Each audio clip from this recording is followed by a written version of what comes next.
Are you tired of spending too much of your hard-earned money at the supermarket?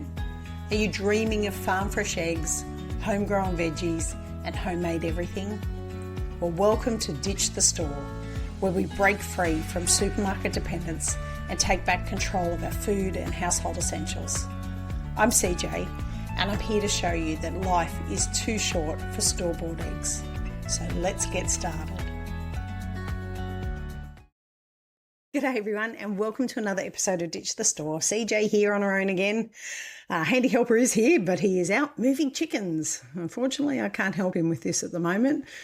Still recovering from my fractured femur, which means I'm still on crutches, but I am on the mend. We had x-rays yesterday, and I am very pleased to report that we finally have some very clear and obvious bone union happening, which is what we were hanging out for, because evidently the femur bone takes a long, long time to heal. For anybody that hasn't experienced it, it can be like 6 to 9 months before it's healed.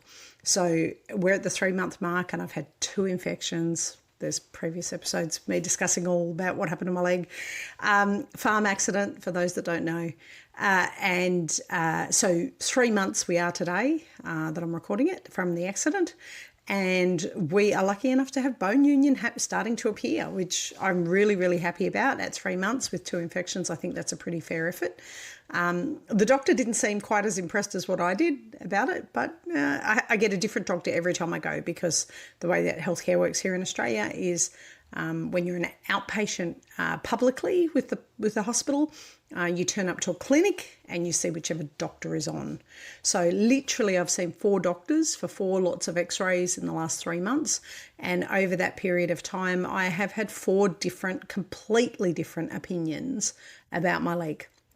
I take it a bit with a grain of salt and go with my general practitioner and also the infectious disease doctor who is managing all the bacterial infections that happened as a result of it being an open fracture. I trust him more. He's a little bit nerdy, and I like it because he's very, very committed to what he does, and I'm happy with that. Anyway, enough on my leg. Handy helpers out there moving chooks, because I would be on crutches and absolutely useless. So I'm taking this opportunity to record episode 153. And today we are talking about why autumn is the smartest time to get chickens. And hear me out on this one, folks, because I'm sure there'll be a bunch of people going, what? That's bullshit. No way. Autumn's not the greatest time. We should be doing it in spring. Look, there's a case for that too. But hear me out on why I think autumn is not a bad time to be launching into getting yourself chickens. And I've got a few really good reasons. But if you're thinking about getting them, I would say autumn is a great window. And to me, the main reason for that is because as you slide into autumn, there is generally going to be less on your plate. Now, caveat that by saying if you're in the process of canning kilos and kilos of fruit and veg, if you're spinning wool because you've just shorn goats, sheep, whatever, if you're sorting out goat breeding programs, which I'm just about to start managing the AI for this year, if you're flat stick with all that, then maybe it's not the best time to go ahead and think about getting chickens. But if you're new to homesteading and you don't have any of those other major chores on your plate at the moment, then this is a time where you've got less going on in the garden. Generally, you've got less things that you're starting. It's more that you're winding things up. So therefore, you sometimes do have a little bit more space and time to add something new into the mix. So by the end of this, we should be able to tell you if autumn is the right time for you, what you need to prepare, what you would need to buy, and things to avoid. And we'll go through that. So tip 1. Now, my tip 1 is broken into 2 parts. Choosing the right age birds for autumn timing. And look, this isn't about being random and just going out and doing it. I would hope that you've downloaded my calendar that I sent out. There's freebie, and I'll attach it to the newsletter. So if you're not on a newsletter list, it's on the newsletter list. Download the calendar, map out the best times of things for you. And you might be a bit pushed if, we're at the beginning of autumn now, but I don't think so. Depending on where you live, unless you're in an area that's going to start snowing in like the next 2 weeks, then you're probably still good to go. If you're in an area where it's about to start snowing in the next 2 weeks, maybe defer till spring. But my 2 options are Option 1, buying just before point of lay. And when I say just before point of lay, I mean 14 to 16 weeks. And the reason I say that is because they still got at least, 6 to 4 weeks before they would be considered point of lay. Now, that's a good time to get them into a coop, get them settled, get them used to you, get them into a routine. Going through winter, they are not going to necessarily start laying in the dead of winter, but that gives you a little bit more time to get them into a really good routine so that coming out the other side of winter, and they may start laying literally for us, winter solstice is end of June, 22nd of June, I think.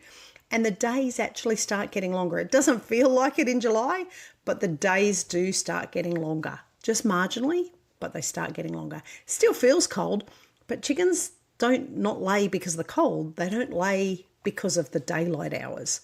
So as you go through July and the days are getting a bit longer, that's a time that's naturally going to spark them into laying if they're already at that age anyway. So I think just before point of lay, they'll mature through winter, they'll settle into your routine and the setup in the coop, they'll get their pecking order issues sorted out, and they literally will start laying as the days start to lengthen. So that's a really good way to start, late winter, early spring. Now, don't expect eggs. Don't expect 1,000,000 eggs in the middle of winter, even if they hit their 20-week mark. And depending on the breed, because, my Brahmas don't lay until 28 weeks. So if you're going a heritage breed bird, then you're not going to get them laying until probably August if you start at the beginning of an Australian autumn. Don't expect them to lay over those winter months. Like, even if they are laying, it will be sporadic. And when chickens first start laying, they are sometimes sporadic anyway. You'll get little fairy eggs. You might get an egg one day and then nothing, and then an egg the next day. So it will be sporadic anyway. But don't expect an abundance of eggs, no matter how many chooks you've got, because coming out of that winter, their bodies are readjusting to the light. And like I said, the light and daylight hours is what makes them come onto that lay better. So that's one option. Now, the second option, and it's also a good option if you really don't want to do the day-old chick things, but the better option that I think is to buy day-old chicks at the beginning of autumn. Now, if they're Isa Browns or any of the early layers, you've got 20 weeks, essentially. 20 weeks is 5 months. So from the time you've purchased your day-olds, you'll raise them through autumn. Now, depending, again, if you live in a really cold, snowy environment, that's probably not going to be ideal. If you're in a warm environment, it's perfect because just about the time you take them off the heat lamps, they can acclimatise to your environment without freezing. So if you're in the middle of a snowy area, again, day-olds may not be your choice. You might be better off going point of lay or waiting to have a spring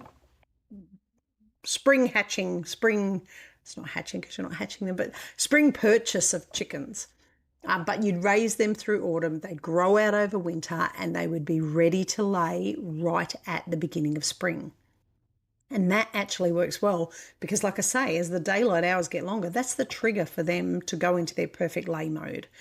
So whichever option is going to suit you, earlier than point of lay, say 14 weeks, or day olds, either way, you're going to get to the end of winter, beginning of spring, and an egg process will start happening. So a couple of things I would also say about getting chickens around autumn is don't buy random older hens because, like in late autumn, they will be going off the lay. Older birds always go off the lay in winter. It's just what they do. Ours have actually gone off the lay at the moment just because we had a cold snap with lots of rain. And I don't know what the hell was going on, but they've all just gone off the lay.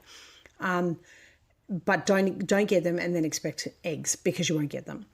And buying mixed aged backyard birds, so a group of birds of differing ages, it can be a bit problematic, especially if it's your first flock. I would say get them all the same age just so that you can keep a really good eye on how everybody's tracking, and you kind of, when they keel over, you're replacing new ones at the same time then. It's always hard to reintroduce a bird into another flock. And I would definitely say don't mix flocks. So unless you're really, really stretched on budget, don't get 2 chooks from one neighbour and 2 chooks from another neighbour and then 3 chooks from somebody else, because you'll end up with pecking order fights, and there could be potentially diseases that are shared amongst the birds. It just doesn't end well. So your action for this week, if that's what you're interested in doing, is to try and source 14 to 16 week pullets. So ring around any breeders in your area or anything like that, keeping in mind that 14-week-old birds are going to be more expensive than day-olds because somebody else has already paid for the heating, feeding them up, getting them to the point where they're fully feathered and can be outside and be conditioned to the weather. If you are happy to do the brooder house thing, or you might have kids and you want them to be in that experience, or you want to not spend as much on your flock, then day olds are definitely the way to go. And I would be ringing around all of the hatcheries to see what is available and when you can get them. Sometimes the hatcheries get booked out, so don't expect to ring and have them go, oh yeah, we can send you 10 chickens, no problems. Sometimes they get booked out in advance and you have to really book and wait for a date. So when you're ringing the breeders to speak to them, ask for hatch dates, ask for breeds available and the costs, obviously, because heritage birds are more expensive than, say, Isa Browns. Vaccination status. Now, that might be important to you. You might be somebody who really wants your birds vaccinated. You might be somebody who says, no, I really don't care. With my meat birds, I don't bother with vaccinated, but with my egg-laying birds, I actually do get them vaccinated if I'm buying from a hatchery. I find that it protects the flock from having crap go through it, because when it goes through, it goes like wildfire, and you end up with the whole flock going. And what feed they're on. If they're older birds, if they're 14-week-old birds, what feed are they on? Sometimes it's a good idea, even if it's not the food that you're going to predominantly feed them, I would say buy a bag of it and then slowly over the first couple of weeks integrate the old food with the new food that you're going to use. That just avoids any problems with a change of diet. Now, really important, if you're thinking about getting chickens, don't just put it on the board and think about it. Ring somebody, send an email to a hatchery and get a price. It's the first step and it'll help you get over that hurdle of, oh God, I've still got to do it. I have got a to-do list sitting next to me that just keeps growing and growing and growing. And some days I sit down and I just crack in and get all of it done. And other days it just seems to add up and go nowhere. Tip number 2, setting up the coop before the chickens arrive. So I'm not joking. People don't do it. It's like, I don't get why people wouldn't do it. Where are you going to put them when you get them? Always have the coop done up, finished before the chickens arrive. Now that includes your day olds going into a brooder, and obviously I'm talking about the brooder house, or your pullets going into if they're fully feathered, they're going straight into a coop. If you are going the brooder house option and getting day olds, just remember that before they're fully feathered, usually around the 6 to 8 week mark, you want to make sure that you've got that coop ready to go. You can't keep little chicks in a brooder house when they're fully feathered and growing at a rate of knots. You're going to have to find somewhere to put them. So around the 6 to 8 week mark, you want that coop finished. If you're getting pullets, you want it finished before you even pick the birds up. Now, minimum setup, 1 nesting box per 3 hens. So I would go so far as to say if you had 3 to 4 hens, you'd still want 2 nesting boxes. They get really fussy about which one they like and they'll fight over them. So it's easier just to go, no, I'm going to get 2. You need 20 centimetres of roosting space per bird. 20 centimetres, what's that, 4 inches? 4 inches, 5 inches, 5 inches maybe, of roosting space per bird on a roost. Like on a post that's a rounded post that's up off the ground, because that's what they like to do. They are non-predatory, as in they are the prey, not the predator. So their natural instinct is to want to sit up high to avoid predators. Secure latch on your coop. Foxes are bloody clever. They can open, and for my friends over in the States, oh my God, raccoons, I've seen like night vision of a raccoon unlocking bins, unlocking doors, like house doors, unlocking chicken coops. They go nuts. have a really good secure latch on it, something that requires dexterity to open it. It's not going to be foolproof, but it should at least, give you a little bit of leeway. And I always encourage people, if they're having a fixed coop, to dig the mesh wire from around the outside of the coop, dig it about 30 centimetres down into like a splayed skirt under the ground. And that just stops dogs and foxes being able to dig underneath the coop to get into the chickens. So action step for that one is this weekend, I want you to go to a spot in your yard where you think the coop would be good to set up. Stand there in the morning, at lunchtime, at dinner time, and see what the shade's like, what the sun's like, which way the wind's blowing. You don't want the coop downwind of a window that's always open, because the smell of the coop could sometimes get a little bit. So have a look around that area and then start getting your coop ready. Now, even if you're building your own, kudos, use secondhand materials, get it up. It doesn't have to look pretty, it just has to be functional. But map it out and make sure you've got enough space, make sure you've got the equipment that you need, and start building with it. Tip number 3, autumn feeding plan. So coming into autumn, you feed chickens exactly the same all year round, except for the fact that coming out of a molt, you might want to hit them up with a little bit more protein, a little bit more scraps, a little bit more treats, just to give them that boost to get kind of growing again. But the most important thing is a quality layer pellet base. And I say to people all the time, do not feed them scratch mix. Scratch mix is like chicken candy. You don't need to be feeding that to chickens all the time. Layer pellets are the way to go. They are a complete meal. They have all of the nutrients in them that they need. Same goes for chick starter. You can get unmedicated or medicated. Like I say, I don't feed the medicated one to my meat birds, but I do feed the medicated ones to chick starter to my egg chicks. But the main thing is that you get a good quality pellet, and it doesn't have to be expensive.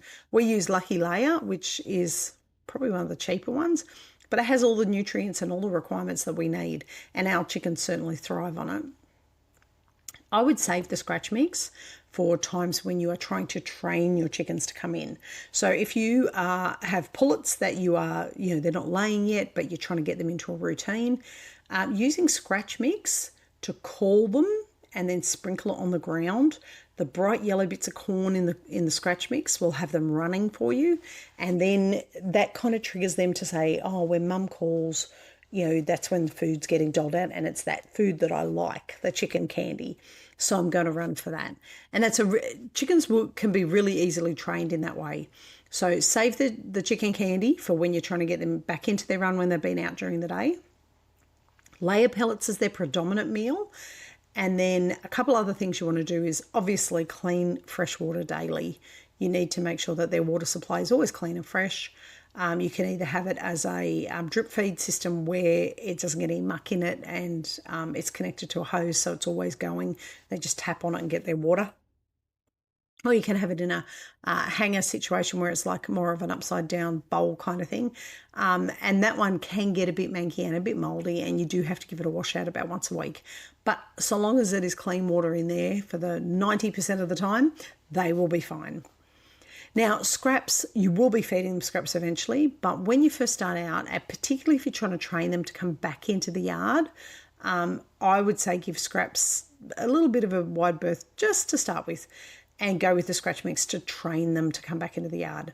Then I would go to the scraps, and I'd probably use them first thing in the morning to get them out of the coop and give them their scraps, outside of their coop area where you want them to free range. They can have a good scratch and dig around in it. And by the end of the day, they're finished with the scraps anyway. So when you then offer scratch mix to get them back into the coop, they're more likely to follow. Oh, and the other thing is shell grit. Really need to have shell grit available to them, and it's important to do it very early on. So as soon as they're outside kind of thing, from the 6-week mark onwards, 6 to 8 weeks, you want to be offering them shell grit.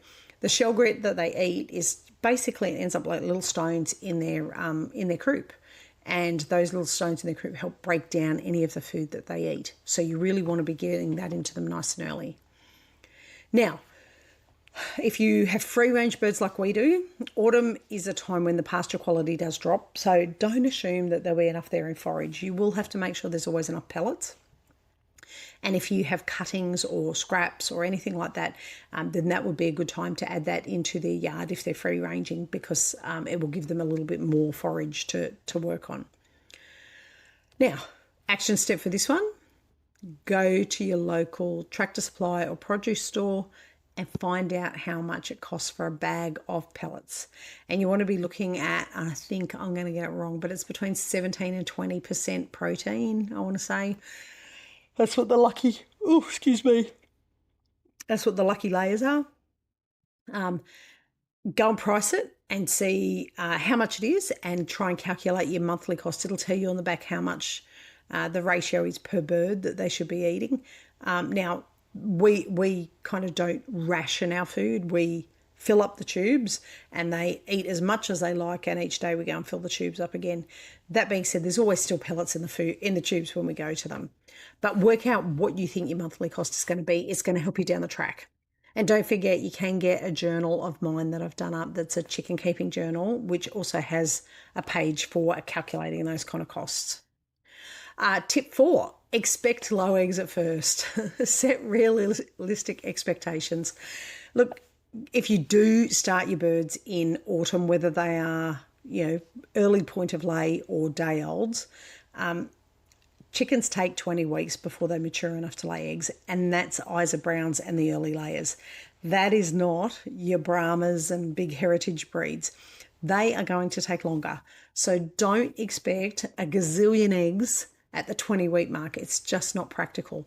In the first couple of weeks that they start laying, there is a fluctuation. There's tiny eggs that are done. There are massive eggs. Their body is still getting used to the process of laying eggs. So just have a realistic goal about exactly what that entails and what's going to happen.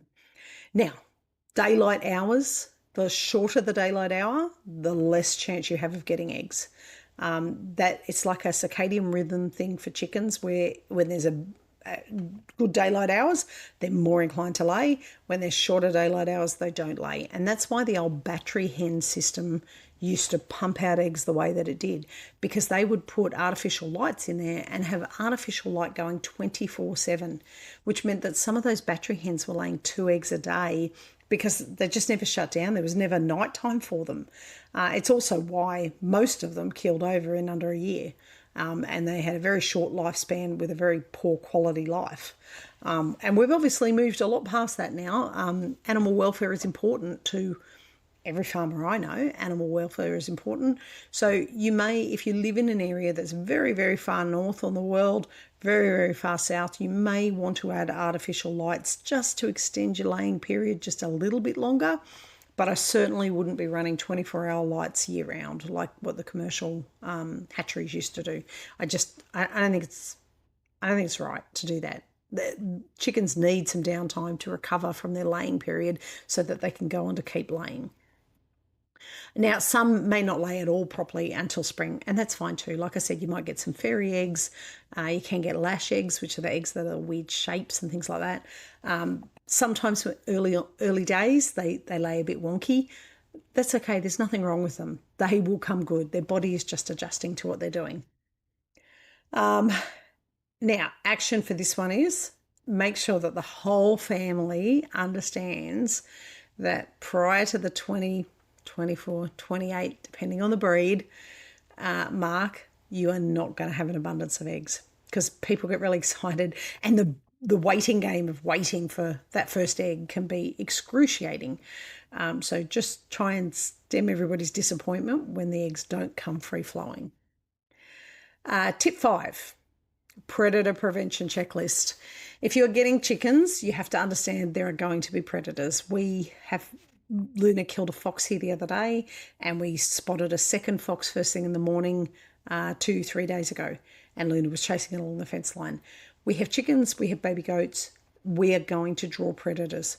Luckily, we have a livestock guardian dog, which cancels out a lot of our issues.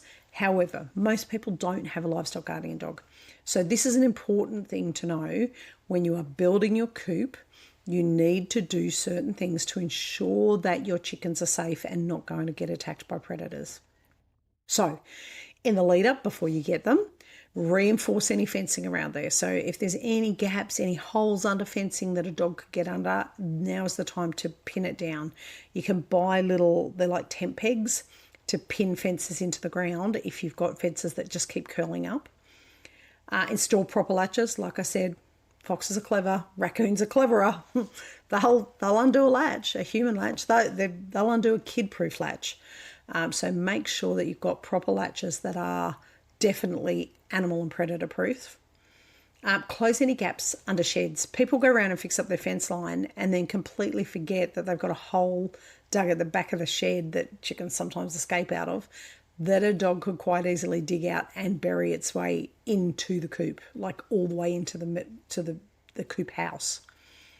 And the other one is trim overhanging branches. Now, I know that seems weird, but a lot of pests and predators can come in over the top of your coop. So make sure there's nothing around the top of the coop that would allow a predator to get in. Overhanging branches. I imagine raccoons, if they're as cunning as they are getting into bins, they'd be just as cunning climbing over a tree. So make sure that all the overhead branches are trimmed. And there's no other way that they can get in. Now, your action for this one is to... I put down do a dusk check. What I meant was stand outside your coop at sunset and look for light escaping, or stand inside your coop and look for light coming in, and that will tell you where there's gaps. And if there's like a loose paling off the side of the coop house, that would be a good time to kind of fix that. Now, so over the next 4 weeks, what I want you to think about is week 1, research and book your birds. So ring the hatcheries, ring breeders, work out where you could get your birds. Set a date, okay, but be realistic. Don't set a date that you're not going to have your coop finished by, because week 2 is build and secure your coop. So make sure you set that date to pick up chickens into the future when you know the coop's going to be done. Week 3, if you haven't already, buy feed and any other supplies like water supplies, feed tins, nesting boxes, any bedding that you may choose to use. We don't use bedding. We just scrape out the poop because we use it straight onto the ground as a compost. And then by week 4, hopefully you will be ready to bring your birds home, because you'll have the coop set up, you have feed, you'll have all the boops and bobs and gadgets that you need for the chickens to move straight into the coop. And when you do that, if you get to that point, please take a photo and link me in on social medias at Mojo Homestead, and I will absolutely clap you on and say good work. Now, there's a couple of things that you can do. I have a journal that I sell on Amazon. I would highly recommend you go and have a look at that. But even if you don't want that one, I've got printables as well, which are on my webpage and on my school page. They're printables. I'll put the link in for those as well, where you can just print out your own ones instead of buying a book, and that might be better for you. You can join our email list so that you get more information about chickens, because I'm always sending out information about chickens, and see how you go with it. Now, short episode this week because I have got so much on at the moment. I'm about to return to work as a shift worker, which some people think I'm absolutely crazy and can't understand for the life of them why I would want to return to shift work. I actually enjoy having days off sometimes when everybody else is at work, and I always have. I've been a shift worker for 25, nearly 26 years, and because of that, it's a pattern that I have that I'm quite comfortable with. I also have some other good news, and that is that the Handy Helper and I have just bought a new car. Now, when I say new car, I never buy a new car. I am one of those people who refuses to buy a new car because I hate the idea of driving it out of the car yard and it's depreciated in value straight away. My frugal nature just will not allow me to do that. So it's a new car for us, but it is 5 years old, so it's not a brand new car.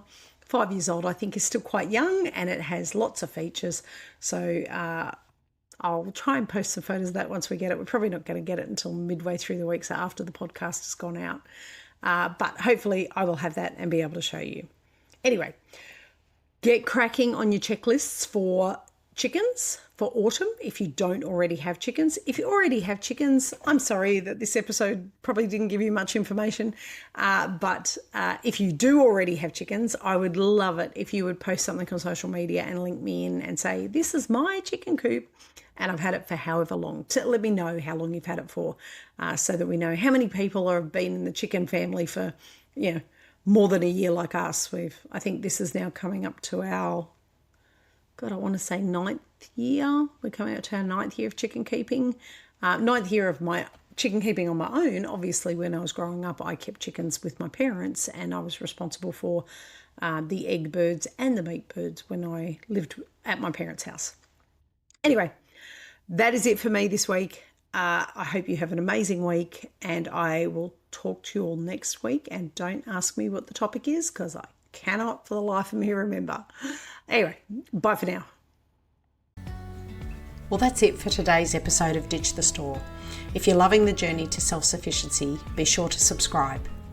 You can also leave a review for us or share this episode with a friend who's ready to break up with their supermarket. If you've got questions or success stories, we'd love to hear about them on the socials. You can also find me at www.mojahomestead.net. Until next time, keep raising, growing and making. And remember, life's too short for store-bought eggs.